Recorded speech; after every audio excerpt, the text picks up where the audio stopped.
अगर अगर मैंने आपको कहा मोदी जी की लाइफ देखो तो मोदी जी की दिखाई देगी। मोदी मैं जी की लाइफ कैसी थी हाँ इससे पहले? मोदी जी के बारे में मैंने कुछ कभी कभार पूछा है कुछ लोगों को, तो वो पिछले जन्म में एक आश्रम के अंदर जो है सेवादार थे, और वहाँ पे झाड़ू लगाना, गुरुओं की सेवा करना, गुरुओं की मतलब देख रेख में अपना समय बिताते थे।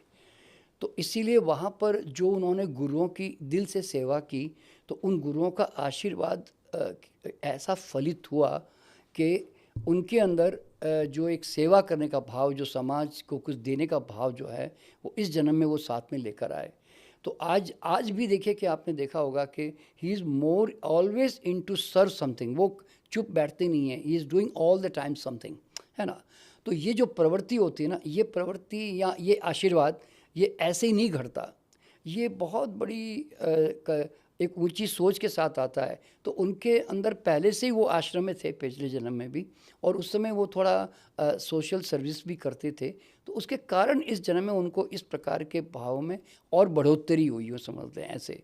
तो इसलिए हर व्यक्ति जो है ना, ये सब ऑलरेडी पूर्व जन्म से लेके आ चुका होता है। इस जन्म के थोड़े से बोलते हैं संयोग जो डेवलप तो हो ये जाते जो हैं, संस्कार हैं जो आज हम जी रहे हैं वो पुरानी लाइफ से जुड़े हुए पुरानी हैं। लाइफ से जुड़े हुए हैं। तो इसीलिए डॉक्टर वॉल्टर सिमको ने अथुन रे करके जो एक उसको साइकिक को इस्तेमाल करके जो है ना, उन्होंने इसका ये पूरी स्टडी करके फिर उन्होंने, अगर उसने कहा तो उन्होंने माना थोड़ी। उन्होंने कई सालों तक लाइब्रेरी में जाकर और प्लस उनको मिल मिल के उन्होंने उसकी पूरी जब होता है ना, उनके पूरे कैरेक्टर को उन्होंने मैच किया, और मैच करने के बाद फिर उन्होंने उसको किताब के रूप में उन्होंने लिखना शुरू किया, यूँ समझ लें। इसलिए बोर्न अगेन जो है एक वर्ल्ड में एक पहली ऐसी किताब है कि जिसमें जितनी भी दुनिया की बड़ी बड़ी हस्तियां हैं उनका बहुत अच्छा सुंदर वर्णन किया गया है। तो जी। मैं सुशांत सिंह जी के बारे में भी, एक लंदन में कोई डॉक्टर थी, मेडिकल डॉक्टर लेडी, उनको जब मैं लेके गया, उस समय की बात थी, तो उस समय मैंने उनको बाई चांस पूछ लिया उनके पास लाइफ में क्या होता है, आप एग्जैक्ट उस टाइम पीरियड में ट्रैवल कर सकते हैं, क्योंकि सारी घटनाएं सब चीज़ें एक ही जगह पर है, खाली इंटेंशन करती यू आर ऑलरेडी देयर, समझे ना। तो जैसे ही मैंने उनको कहा कि सुशांत सिंह के इस पर्टिकुलर टाइम पीरियड में जाकर देखिए क्या हो रहा है, तो उन्होंने फिर बताया कि it was not a suicide, it was purely A murder. उन्होंने चार लोगों के चेहरे बताए उन्होंने, और उन्होंने किस तरह से उनको मतलब ऐसे, किसी ने दो टांगें पकड़ी हुई है, किसी ने हाथ पकड़ा हुआ है, और इस तरह से उनको मतलब पूरा उन्होंने मतलब एक मर्डर की तरह काम किया है। और फिर मैं ये भी पूछा कि क्या इनमें से कोई भी मर्डर कभी पकड़ा भी जाएगा, क्या कभी कोई नाम आगे आएगा, तो उन्होंने बोला नहीं आएगा। तो मैंने उनको ये पूछा कि क्या इसके पीछे कोई कोई एक बड़ी हस्ती है कोई जो, तो उन्होंने बताया हाँ, फिल्म इंडस्ट्री की दो तीन बहुत बड़ी बड़ी हस्तियाँ इसके पीछे हैं करके बताया।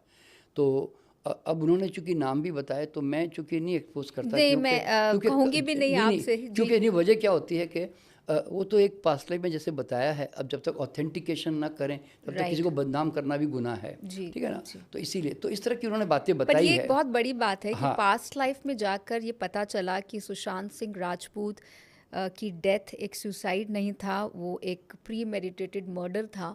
और ये मुझे लगता है कि आपने फिर रीचेक भी किया होगा और लोगों नहीं, के साथ। चार पांच लोगों के साथ मैंने रीचेक किया, और सब ने एक जैसी, पर ऑलमोस्ट आप एक जैसी। इतने सालों से 30 सालों से ये थेरेपी कर रहे हैं, आपकी आपके एक्सपीरियंस में कितना फ़र्क होता है?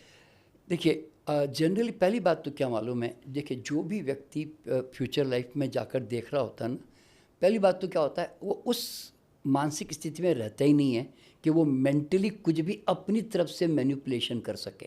मतलब वो सही ही हाँ बोलता है। सही बोलेगा, क्यों, it is automatically coming from his mind. वो उस घटना पर वहाँ पर मौजूद रहता है उसकी चेतना, और वो उस समय जो जो फील कर रहा होता है ना, वो एग्जैक्टली उसके बारे में चर्चा कर रहा होता है, समझा ना, इस तरह से।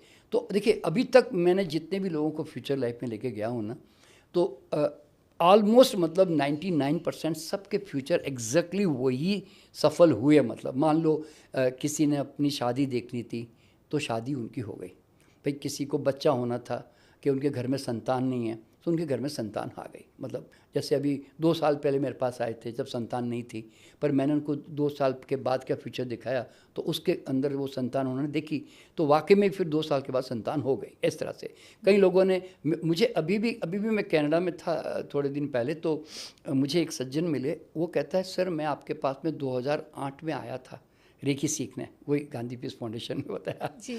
तो बोले कि मैंने उस समय आपने past life group past life करवाई थी 2008 में, तो बोले सर मैंने उस समय देखा था कि मैं कनाडा शिफ्ट हो गया हूँ। ओह।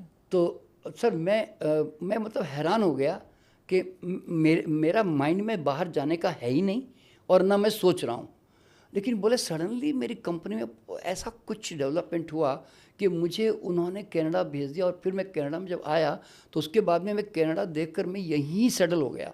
तो अब वो करीब वहाँ पे 15 साल से वहीं पर ही है। वो मुझे एक्चुअल में एयरपोर्ट छोड़ने आया, मतलब वो इसी पर्पज़ के लिए कि सर आपने जो कहा था उस समय वो मैंने वाकई में भी वो सिद्ध हो गया। इस तरह उन्होंने रीइंकार्नेशन के ऊपर बहुत ही गहराई से लंबे समय तक रिसर्च की है, और उन्होंने